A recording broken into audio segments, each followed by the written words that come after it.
নগদ অ্যাপ ছাড়া নগদের ব্যালেন্স চেক কিভাবে করবেন সেটা দেখিয়ে দেব। তো আপনারা প্রথমে আপনাদের মোবাইলের ডায়াল প্যাডে চলে যাবেন, এরপর ডায়াল করবেন *167#।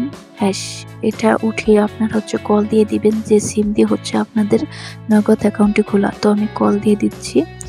কল দিয়ে দেওয়ার পর আপনাদের সামনে এরকম একটা পপ আপ চলে আসবে এবং এখানে দেখবেন যে মাই নগদ 7 নাম্বার আছে। তো আপনারা এখানে 7 উঠিয়ে দিবেন।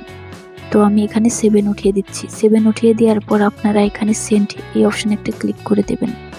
সেন্ড অপশনে ক্লিক করে দেওয়ার পর এরকম ইন্টারফেস চলে আসবে। এরপর এখানে দেখবেন ব্যালেন্স ইনকোয়ারি, এটা 1 নাম্বার আছে, আপনারা এখানে 1 উঠিয়ে দিবেন। তো আমি এখানে 1 উঠিয়ে দিলাম। এরপর আপনারা এখানে সেন্ড এই অপশনে ক্লিক করে দেবেন। সেট অপশনে ক্লিক করে দেওয়ার পর এখানে দেখবেন ইন্টার পিন, এখানে আপনাদের নগদের যে পিনটা আছে সেই পিনটা এখানে দিয়ে দিতে হবে।